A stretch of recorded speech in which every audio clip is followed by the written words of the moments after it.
Luke here. Game of Thrones Season 7 continues with Episode 3, The Queen's Justice, and our list of players is whittled down even further. There was a lot to unpack this week, so let's break it down. We open on Dragonstone as Jon Snow arrives by sea to treat with Daenerys and is greeted by Tyrion. The two share a brief moment, then we all take another long walk up to the castle while discussing how much they've been through in the 5.5 seasons since they last saw each other, trading quips and dodging dragons. As previously stated, my favorite parts of the show are the conversations, so I was in heaven this episode. So much Davos and Tyrion. Cut to the rooftops, where Varys grills the Red Woman about why she isn't hanging with Jon and company, and she's like, well, I burned this little girl one time, and you know what, it's kind of a long story, I'm sure you wouldn't be interested. Then we find out that Melisandre is planning on beating feet to Volantis. Now, we've only been to Volantis once in the show. That was where Jorah Mormont kidnapped Tyrion. Not sure what's there for Big Red, but I guess we'll have to wait and see. Also, Varys is gonna die. We have seen it in the flames. Into the throne room, and Dany and Jon do some credential waving, which Dany wins by 15 titles or so. This is Jon. He's like a king or something. This whole scene does shed a light on one of the problems with a show this dense that's gone on this long. A lot of screen time goes to reminding us what has already happened that might be relevant for the plot. The scene is fun because you can tell that all the characters want to cooperate, but they can't really seem to work it out just yet. Very cleverly written, and just the right amount of frustrating. Don't give the audience what they think they want by just making everything hunky-dory immediately. The other question the scene raised was about Jon's death and resurrection. Who knows about it? Why isn't Davos allowed to tell people? He mentions it, and Jon obviously shushes him. He took a knife in the heart for his people. He gave his own...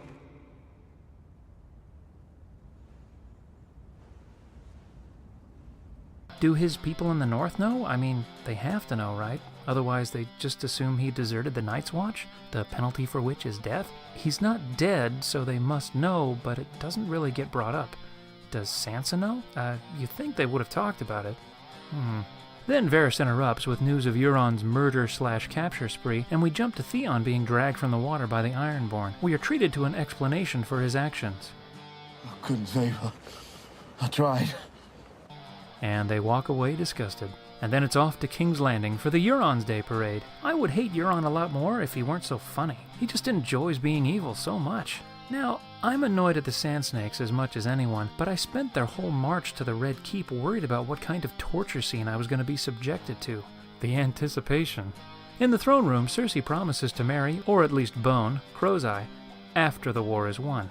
Euron has a pretty funny scene with Jaime, which contained this nugget, which I think was directed at us. And if you turn on us, I will cheer to see your head mounted on a spike. All yours. They're just like severed heads, really. And also this gem. A finger in the bum. Not now. We'll talk later. Oh, Euron, you cad. That's no way to treat your future brother-in-law. Then comes the scene I've been dreading since the end of Episode 2 as we head down into the dungeons for some of the titular Queen's justice. The whole time Cersei was talking, I was thinking, why are her lips so pink? Then we find out. As messed up as it is for her to torture Obara by having her watch her daughter die and then rot in front of her, I was at least relieved that I didn't have to watch another skull crushing. From sibling rivalry to motherly love to brotherly love, Cersei reminds Jaime why he's still hanging around with her, and then decides she doesn't care what anybody thinks now that she's queen. By the by, do all of her servants have to sport the same haircut, or just this one lady? Next, Cersei has a chat with the repo man from the Iron Bank and promises he'll get his money in a fortnight. It seemed odd that she was trying to pass off the green fireball of Baelor as an accident, when it seems common knowledge that she was responsible. Even Hot Pie wasn't fooled. Back at Dragonstone, we have an awesome conversation between Tyrion and Jon with this sweet meta-joke.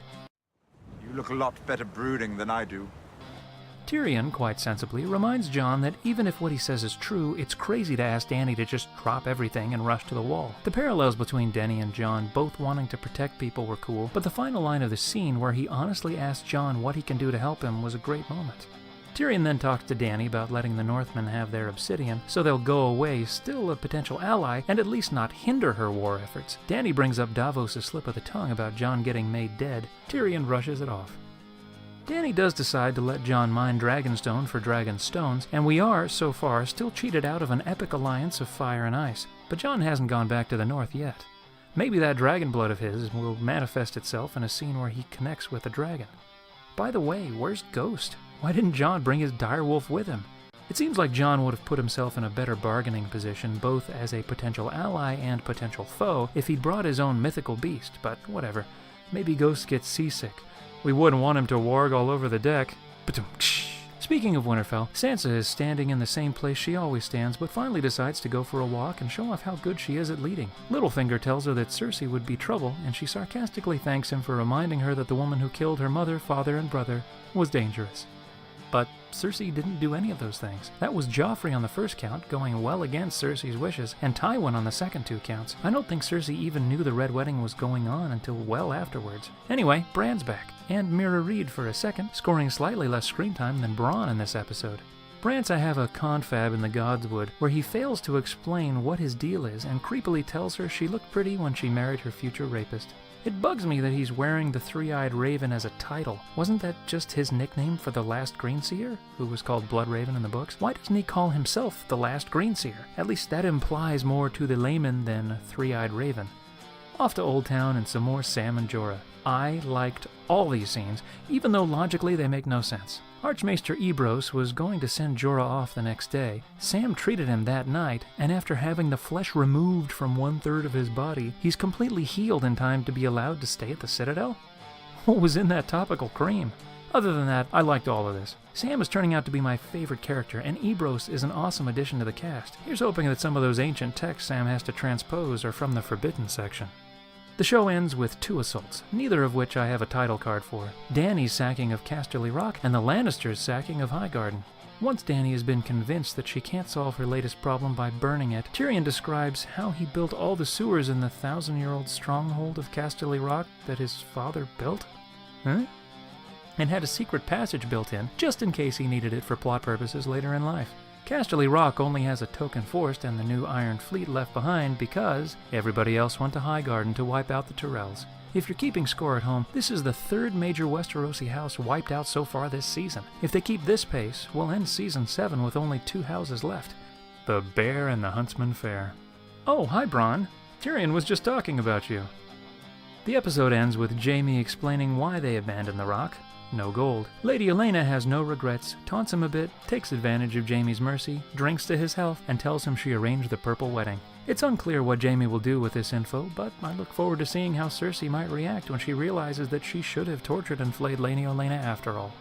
An exciting episode and a good season so far. Thanks for watching. Be sure to like, subscribe, ring the bell for notifications, and until next time, you know what to do.